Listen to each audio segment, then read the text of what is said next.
Hello, hello, ladies and gentlemen. Welcome back. In this video, we're going to do part one of the materials video in my Lightwave 2 Unreal Engine series. I'm breaking this section up into two parts, mostly for time per video sake. It's kind of a deep topic, and there's a lot of nomenclature that I kind of want to go over and kind of talk a little bit about how materials in Unreal Engine and game engines in general kind of differ from materials, how materials are kind of handled in Lightwave by comparison. So that's going to be this video. The next video is going to cover material workflows within Unreal Engine and why it's probably a good idea not to expect to bring Lightwave materials already assigned to your meshes and stuff like that with all their textures and whatnot into Unreal Engine. It's just there's better ways of working, and I will be covering that in the second video. So without further ado, let's get cracking. I'm going to re-import my mesh so that we're starting with a clean slate here.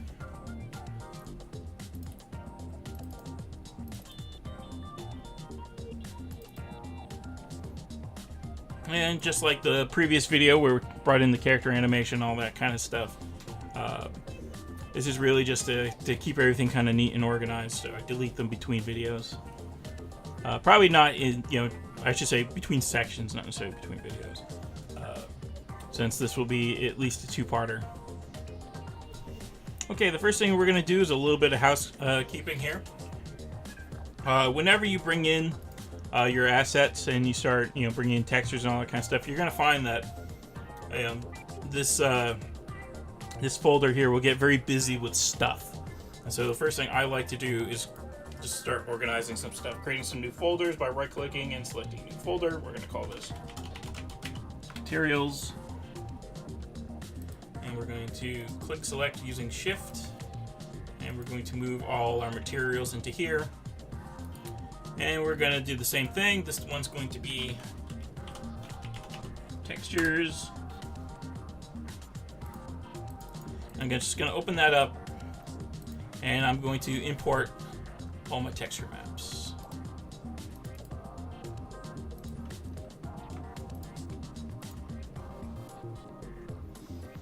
This might take a few minutes simply because, it's like 20-something textures. So basically 4 texture maps per material. You can find, you'll see that you'll get these notifications every so often when it detects a normal map. What that's doing is applying a very specific compression algorithm to the normal map, and that helps Unreal Engine not only be more optimized with your textures, but also identify, try to identify what your individual maps are if there's something other than just like, your 3 color channels and then alpha or whatever. To kind of explain that better, let's go ahead and open up our texture editor, or whatever they call this particular window. It's basically a texture viewer. This is the color channel for the head of the robot. And if I open up the normal map image, you'll see that under compression settings here, we have a different DXT compression algorithm being applied, and that's basically just, again, for efficiency's sake. Generally speaking, I haven't had a problem with it misidentifying stuff. The blue channel also gets compressed to hell and back, so don't expect to, put something else in there that you might want to keep. That is done when you bring in what's called a packed image, or a packed texture. So you have your red channel, your green channel, your blue channel, your alpha channel. You can put different image maps in there and use them as an efficient way of bringing in multiple grayscale images. So do keep that in mind. I'm not covering that in this video. Again, if anyone really needs it, I can perhaps make another video, either in the series or just separate onto itself. So we're going to go ahead and save everything again. It's going to take a few minutes. Okay, now that that's done, we're going to go back into our materials, and we're just going to open up our head material. And before I go ahead and just start throwing texture maps in here.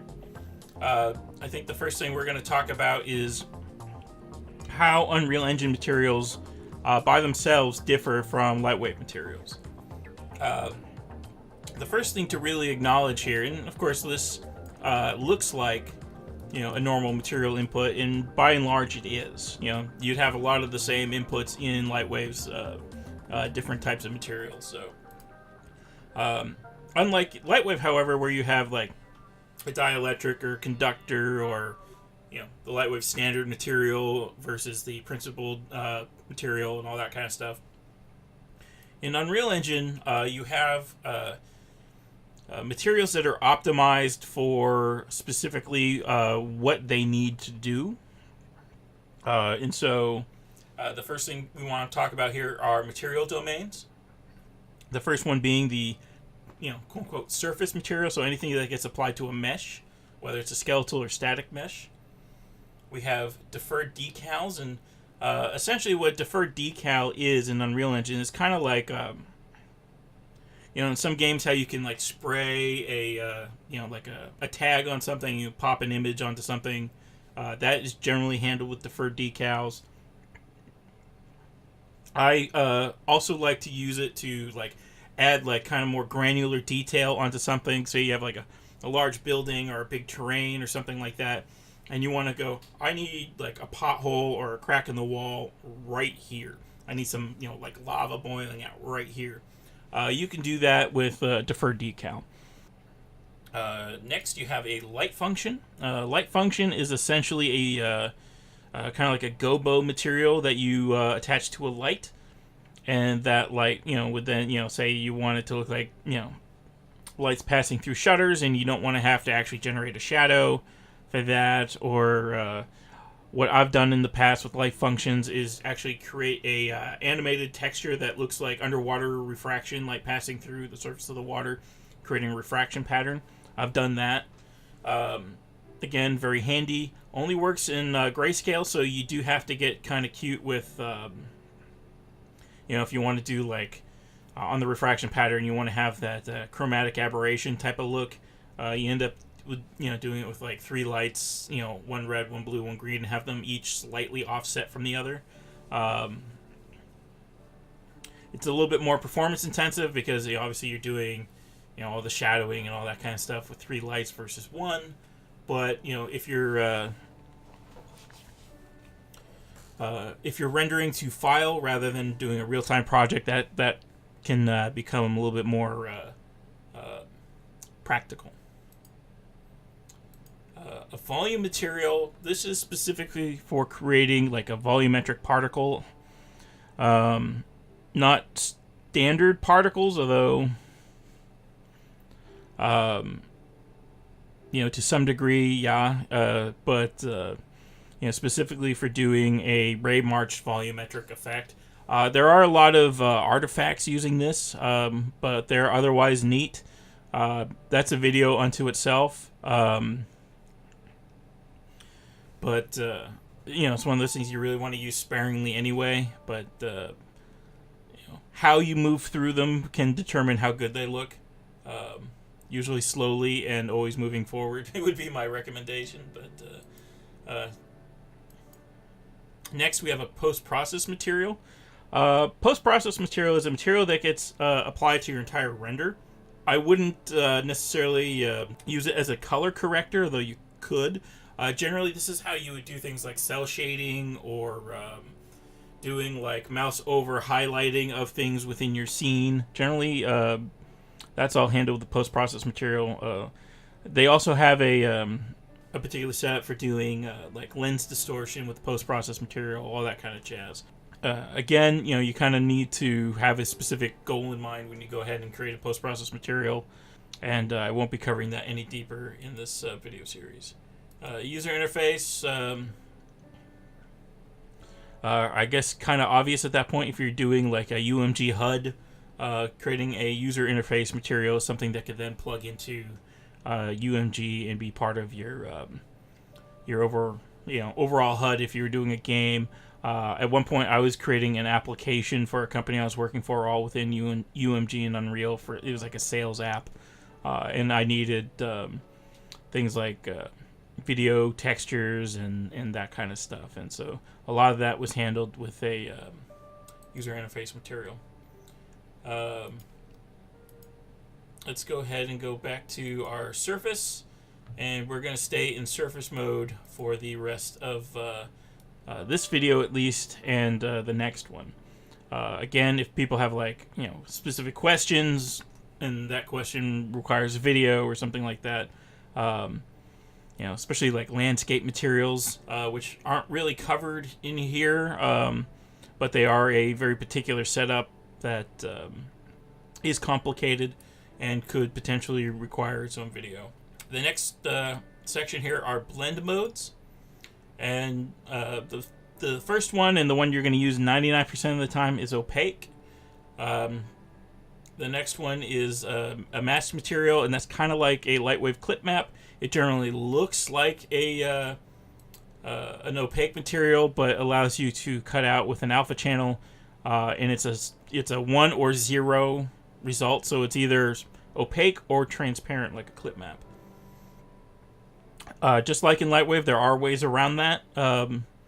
That's actually a potential video I could do for just Lightwave rendering in general, but it's also one that I use in Unreal Engine a little bit to kind of soften up mass material, to kind of create semi-translucent areas. But you know, again, it relies on temporal anti-aliasing, and so I mean, you can tell that it's not exactly smooth transition.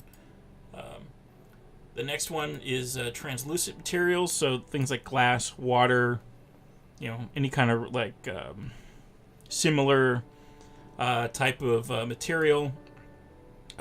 Because Unreal Engine, like most render engines or most real-time render engines today, it is a deferred renderer. So basically, it will render everything in buffers and then kind of apply it kind of after it's rendered the scene geometry. So things like translucency and stuff like that don't generally look great. Hopefully RTX will help resolve some of these issues, but things like depth of field and some particle effects and that kind of stuff do not work well with transparent materials, translucent materials. There are some flags and stuff down in here for dealing with translucency. I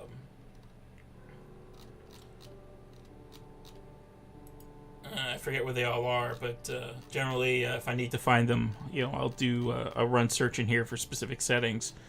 But you know, allowing things to like render after depth of field, or I think it's disabling rendering after depth of field, so that they at least look like they're getting depth of field applied to them correctly.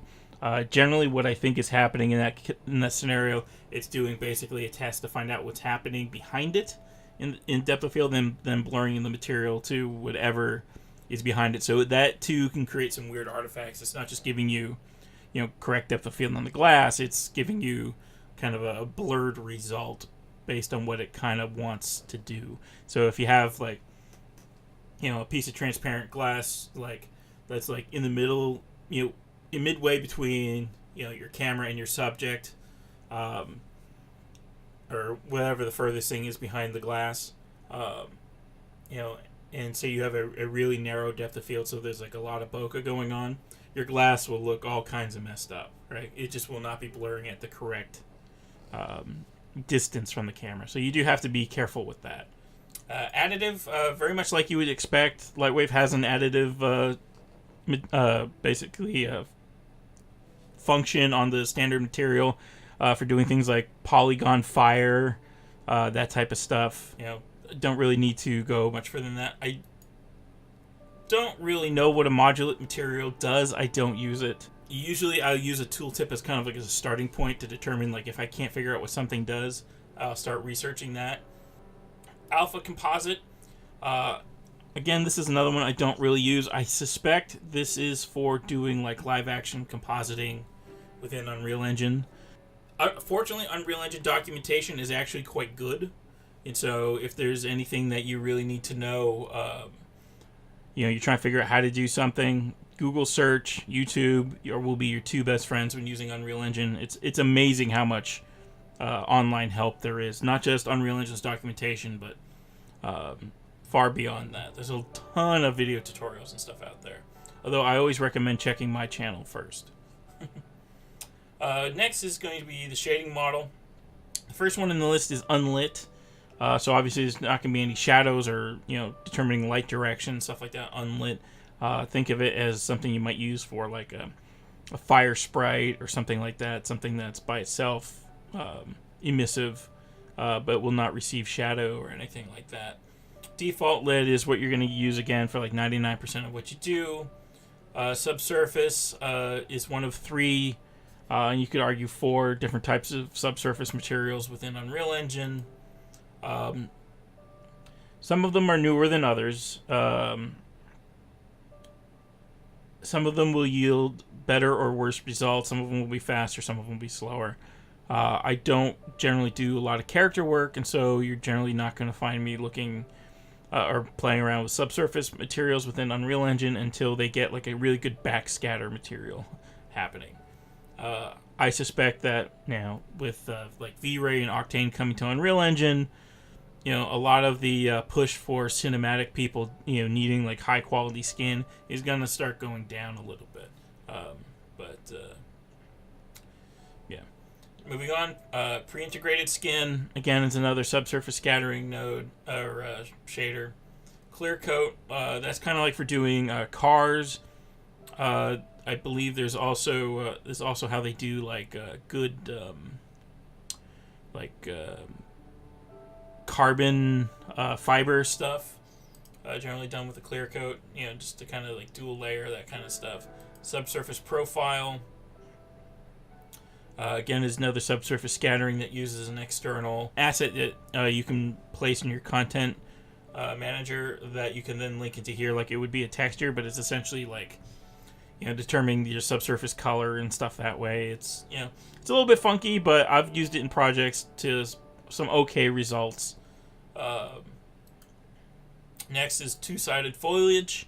If you're doing trees, grass, bushes, or whatever, generally you're going to use a Two-Sided Foliage shader.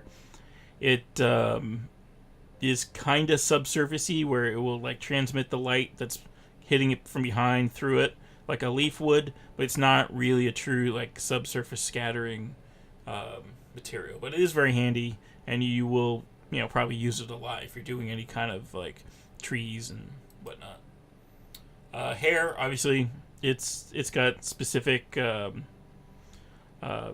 shading properties for hair. Eyes in cloth, again, are very straightforward. They have some very specific inputs for their domains. Eyes specifically have ray tracing built into the shader, so again, use them sparingly. The ray tracing is basically to get that kind of cool refracted look within the eye. As time passes and things like real-time ray tracing become a thing, I suspect this shader will probably kind of go away in place of a more general shader system that will allow you to kind of stack translucent things. You'll be able to get all the proper refraction and stuff that you would expect. But for now, we have the eye shader. That's pretty much it for what I want to cover for this video. I could spend an hour going through all these different things. The main takeaway, from what I kind of expected people to get while talking about this stuff, is that even though there's some very similar things like, oh, I want a subsurface scattering material, or I need something that deals with translucency, kind of like a specular material, like what you might have in Octane. Unreal Engine has some severe limitations. I guess is probably the best way to put it, although Epic probably wouldn't like me saying it that way. When it comes to how the different materials work. Like anything else, there's a cost associated with them, but like things like translucent materials, don't expect unless you're Currently, we don't have an RTX build of Unreal Engine, but when that comes, maybe those problems will kind of go away once the ray tracing methods hopefully will have things that will handle translucency that much better. For the most part, it's going to be things like reflections are going to look better. Right now, water within a deferred rendering environment, they don't look great. Some really complex shaders can be created and have been created for games that have a big focus on water.